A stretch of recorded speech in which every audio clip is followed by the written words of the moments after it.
الحديث عن الذكريات،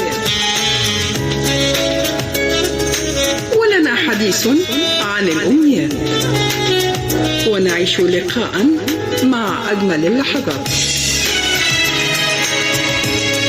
الإذاعة الدولية من القاهرة تقدم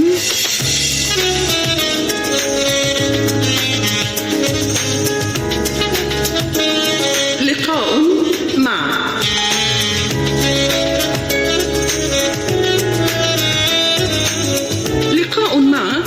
إعداد وتقديم هدى حسان.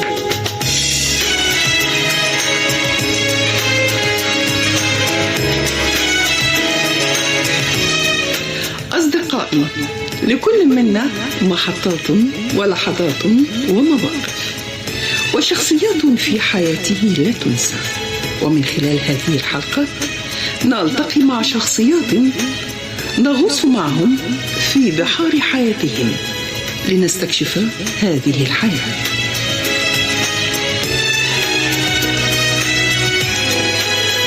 أعزائي، أهلا بكم في حلقة جديدة ولقاء مع يسعدني في هذه الحلقة أن أستضيف الأستاذ أركان فؤاد، المطرب والممثل المعروف. أهلا بك أستاذ أركان. أهلا بك، أهلا وسهلا. والحمد لله على السلامة بعد الغياب يا أحباب، بعدكم لي ابتسامة يهرب منها العتاب.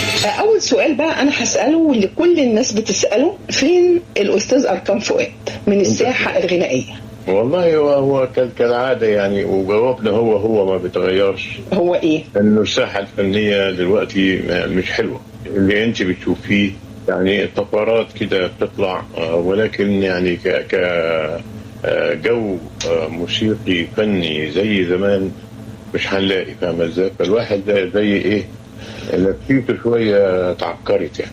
ليه يا أستاذ أركان لسه عشاق النغم الأصيل موجودين، وأكبر دليل إن أغاني حضرتك لسه موجودة لحد دلوقتي، وأولها بدنا نتجوز على العيد اللي مفيش فرح إلا لما بتتغنى فيه. يعني إزاي وإحنا عندنا الأوبرا وعندنا أماكن كتير قوي لازالت متمسكة وبتحيي التراث، فين حضرتك من الحاجات دي ومن الأماكن دي؟ يعني الحمد لله، أنا عايز أقول لك يعني اللي ربنا اداهولي يعني الحمد لله، يعني بحمد ربنا وبشكره على فضله طبعا. ايوه، انه في له واحد يعني حاجات كده معلمه جوه الناس من زمان. ايوه، ولكن بيني وبينك بالسنوات الاخيره طلعت كده فتره مش حلوه. الواحد بقى يعني ايه، مش مقل، ولكن ما يقدرش يعمل حاجه من اللي هو عملها زمان اقل منه.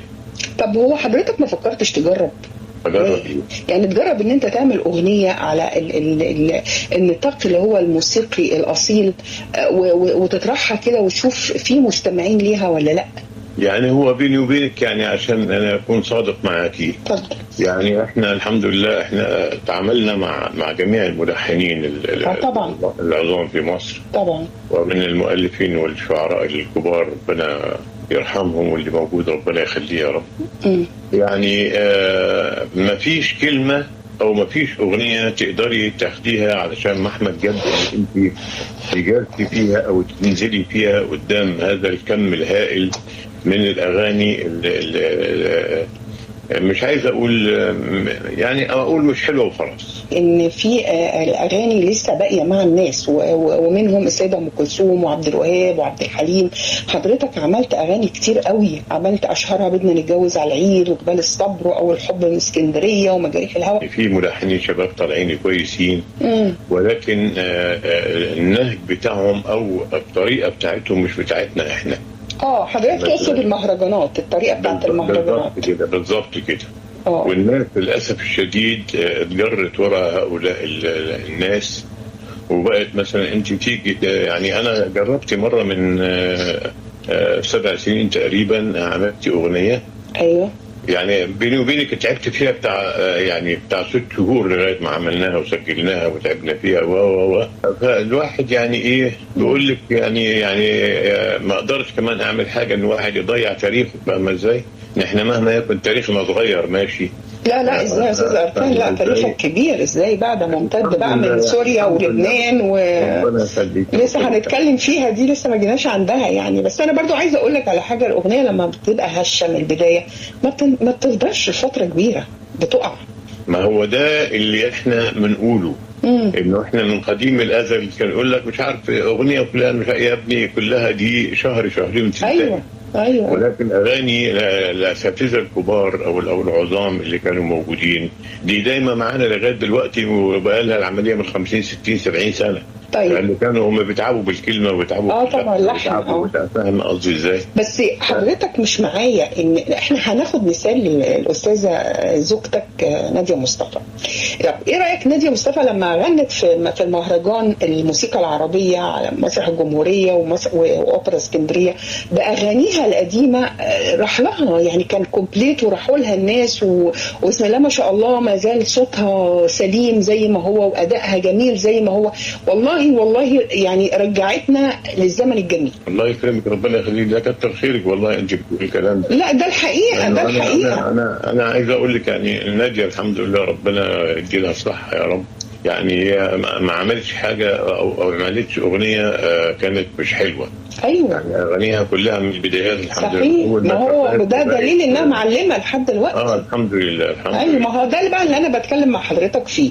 انا معاك. لكن بالنسبه لناديه يعني برضو الحمد لله اللي مساعدها لغايه دلوقتي انه هي موجوده في الاوبرا، موجوده في المهرجان على الساحه. على الساحه موجوده. كنا بنحلم بيك مشتاق، كنا بنحلم بيك راجع دايب من الاشواق، كنا بنحلم بيك. حضرتك اللي احنا عرفناك مطرب بس اتفاجئنا بيك ممثل، ايه رايك بقى؟ والله يعني عايز اقول لك حاجه، ربنا يديله الصحه ربنا يشفيه ربنا يشفيه يقومه اللي هو فيه لانه هو يستاهل كل خير. ده كله والله العظيم بمجهود هذا الرجل الاستاذ العظيم طبعا الاستاذ محمد صبحي هو اللي فتح الموضوع. اولا محمد صبحي كان يجيني على الاماكن اللي انا كنت شغال فيها بالفنادق زمان. ايوه كانسان بيسمعني يعني، هو بيحبني الراجل انا بحبه جدا. فقال لي ايه رايك نعمل مش عارف ايه مسرحيه؟ انا ماليش في المسرحيات ولا. قال لي لا احنا هنعمل حاجه. وابتدينا لعبه الست الحمد لله، وكانت مسرحيه جميله جدا. عملت معاه لعبه الست وعملت معاه كارمن وعملت غزل البنات. انا بقى عايزه ارجع مع حضرتك لحاجه بقى. حضرتك بقى بعد التجربه بتاعت المسرحيه مع الاستاذ صبحي ما فكرتش بقى ان انت تخوض الافلام، تمثيل في الافلام؟ انا اخر حاجه جاتني من 5 سنين مسرحيه. ايوه كان اخ منتج بيقول لي عليها. كان هيكون موجوده الله يرحمها، كانت سميحه ايوب والاخ احمد سعيد عبد الغني. بصيت على الموضوع زي ما بتقولي، شوفي يعني زي ما قلت لك يعني بالنسبه للاغاني دي لو هنعمل اغنيه لازم تكون احلى من اللي فاتت طبعا. ولو هنعمل مسرحيه لازم نعمل احلى من اللي عملناه. فلقيت لا مش هي يعني، لا الملحنين هم ملحنين ولا الكلام كلام ولا فاهمه ازاي. فاذا مش حد يخدم الموضوع ده مش هينفع يعني، فاهم قصدي ازاي؟ فرفضت طبعا. اما افلام لا ما تعرضش عليا عشان ما اكذبش عليك يعني. لكن انت لما خدت تجربه التمثيل مع الاستاذ محمد صبحي حسيت ان هي تجربه مختلفه؟ طبعا. من ناحيه ايه بقى؟ لذلك هو الفضل الاول والاخير عشان كل واحد ياخد حقه. ايوه للاستاذ محمد صبحي. لأن الأستاذ محمد صبحي كان عنده حاجة ودي بتعجبني فيه طبعا، ربنا يعيش فيه يا رب. يا رب. يقول لك أنا عايز كل ممثل معايا يكون العظمة لله طبعا، يكون عظيم. يكون أستاذ يعني في الموضوع ده. فأي إنسان كان يشتغل معاه تحس الدور بتاعه سبحان الله يعني حلو وجميل. لا هو اصل هو نجاح الممثل من نجاح البطل من نجاح المخرج، هي اصلها منظومه كلها متكامله. ولكن انا بالنسبه لي المخرج ده اصعب حاجه. طب انت كنت بتحس ان في اختلاف بينه كمخرج وممثل قدامك؟ الراجل ده وروحه هي اللي كانت تدي رونق للعمل بصراحه يعني. يعني هو الراجل ده يعني مش عايز اقول لك كان بيتعب قد ايه، تعب فظيع. كنت والله العظيم انا من جوايا يعني كنت اشفق عليه يعني الممثل ده يعمل قدام منه الدور بتاع 150 مره، يقول له زي ما تشوفني كده لازم تعمله. تصوري بقى بيعمل كده. صحيح. يعني شوفي عبد الحليم الله يرحمه كان يعمل ايه في الاغنيه. شوفي كانت نظرته ايه لقدام، يعني لقدام 100 سنه، وهو احنا عايشين في عصره لغايه دلوقتي هو رقم 1 ما تقدرش تقولي لا. صحيح، ايوه صحيح. فاهمة ام إزاي؟ كلثوم كمان. والسيده ام كلثوم. سيده ام كلثوم كمان. المفروض التعب ده يعني يكون له فايده. ايوه يعني أيوة. كل ما تتعب وتدي للفن مجهود كل ما يكون فايده ليك انت. قول لي يا استاذ اركان، لقبك فنان الشام والحب ده جه منين؟ والله ابدا هم ناس بيلقبوك كده مش عارف الشام والحب وبعدين صوت الجبل وبعدين مش عارف ايه وبعدين هم بيعملوا القاب، ولكن دي الناس يعني بتطلع الحاجات. حب الناس. حب الناس. طيب انا وانا بحضر الحلقه لحضرتك عرفت انك تتقن وبتحب العود. وعلشان كده كونت فرقه موسيقيه. اول ما جيت مصر هنا قالوا لي انت ما تروحش على مصر على طول. القاهره يعني. القاهره هياكلوك. ايوه. اطلع على اسكندريه جرب. ولو بتوع القاهره عجبتهم هيجيبوك القاهره. وفعلا فجيت عند واحد عجوز كده قلت له يا عم انا عايز اروح اسكندريه. اروح ازاي؟ قال لي تروح ازاي؟ انت قلت له انا سوري وجيت اول امبارح يعني. بس عايز اروح اسكندريه. قال لي شوف يا ابني بنهايه الشارع ده في محطه اسمها محطه مصر على الشمال دي. تدفع تذكره وتروح اسكندريه عادي. بعدين انت يعني انت غريب هتروح اسكندريه تعمل ايه؟ قلت له والله هجرب اشوف اقعد في اوتيل اشوف وانا بغني ومش عارف ايه، وقعدت اغني له بسطرون. جمعوا علينا الموظفين لقيته راجل جميل كده صعيدي محترم. فقال لي بص بقول لك ايه روح خد العنوان ده محطه الرمل. في اسكندريه. ايوه. في هناك اسمه الحاج عبد الرحمن قال له بعتني انا الحاج خليفه من الصعيد. وفعلا رحت وطلعت عند الراجل وقعدت في اسكندريه يا ستي. وابتدت من اسكندريه الموضوع ده. وبعدين جيت القاهره بقى. لا بقى القاهره من بعد 3-4 سنين في اسكندريه من العذاب اثبات الاسم والشهره بقى والحاجات دي. بقيت عرفت بقى على المحلات والمكان اللي بيغنوا فيه الناس ومش عارف ايه. وابتديت فيها لغايه ما تعرفت على شاعر جميل الله يرحمه الله ربنا يديله الصحه يا رب، الاستاذ محمد زكي الملاح. كان شاعر هو. ايوه. وظابط في البحريه. ايوه. فقال لي انت بتغني؟ قلت له قال لي نقعد مع بعض. قعدت انا وهو بقيت اغني له. قال لي بقول لك ايه انا ان شاء الله سيد مكاوي بيجي هنا في الصيف فعايز اعرفك عليه. فقلت يمكن ده بيضحك عليا يعني ولا حاجه. فالمهم الراجل ده كل يوم يجي لي على الاوتيل لقيته انسان ايه ده يحبني يعني. وهو بيتحب الراجل ده. ايوه. فحبيته فعلا وبقيت اروح على بيته. كان هو ساكن في المنظره البحريه. وانا عايز اقول لك حاجه تعرفي اللي خدت في ايدي مين بقى باسكندريه بقى؟ مين؟ رحمه الله عليها بدريه السيد. دي ملكه الموال دي. بداره فاكراها؟ بداره. طلعت فوق السطوح. ده على طيري لقيت طيري بياكل من انا غيري.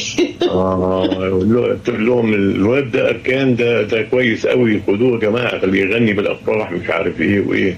بقينا نغني بالافراح لغايه ما جاء سيد مكاوي يا ستي. قال لي محمد زكي الملاح وصل سيد مكاوي امبارح. تعال نروح له وانا خدت لك منه ميعاد. قعدت مع الله يرحمه رحمه الله عليه ابويا ده. المهم غلت له كده قال لي ربنا يسهل ان شاء الله.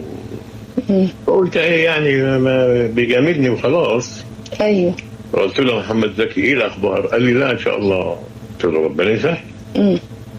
بعد يومين اتصوري لقيت محمد زكي الملاح بيكلمني بيقول لي تصور احنا بنعمل لك اغنيه. قلت له ايه؟ قال لي والله بنعمل لك اغنيه. دي كانت اغنيه ايه يا استاذ اركان فاكرها؟ ما انا جاي لك في الموضوع اهو. اتفضل. بتقول لي قلت له طب ازاي جت ازاي؟ قال لي ابدا ماشي انا والاستاذ سيد بالمعموره وايده في ايدي كده وجت بنت كده حلوه سلمت عليه. فقال له مين دي يا محمد؟ قال له دي اموره من معموره يا شيخ سيد. قال له الله ده مذهب حلو نعمله واد اركان ده. راح كتب اموره من معموره شغلتني وشغلت بالي يا مصور صوره دي هنايا وحب الغالي. واتعملت الاغنيه دي يا ستي. ده كويس ده انت فاكرها يا استاذ اركان كويس يعني. الحمد لله يعني. انا اول ما اخلص الاغنيه دي بقى رحت اعمل حركه. جالي واحد اسمه صاحب محل على البحر. قال لي ايه رايك تشتغل عندي شهر رمضان؟ قلت له في رمضان؟ قال لي قلت له ماشي بس انا عامل اغنيه لسيد مكاوي. وقال لي خلاص بقى احنا عاملين الوجهه كلها بتاعت الفندق يا ستي مع أحدث ألحان موسيقار سيد مكاوي وأركان فؤاد ومش عارف صوت الجبل ومش عارف إيه. ومن يوميها يا ستي قال لك الحمد لله رضا ربنا، قال المولى خد بقى. إيه بدنا نتجوز على العيد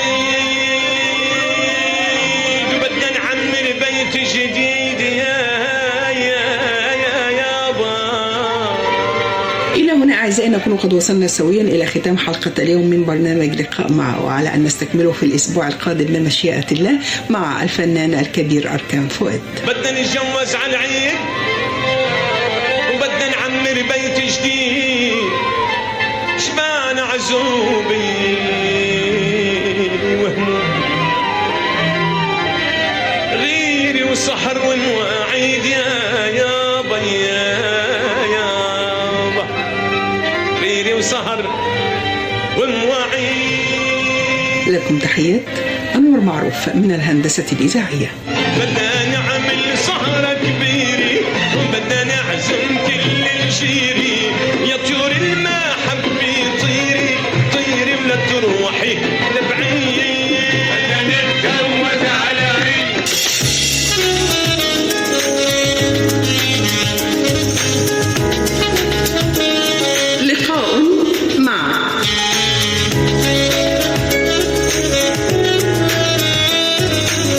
لقاء مع إعداد وتقديم هدى حسين.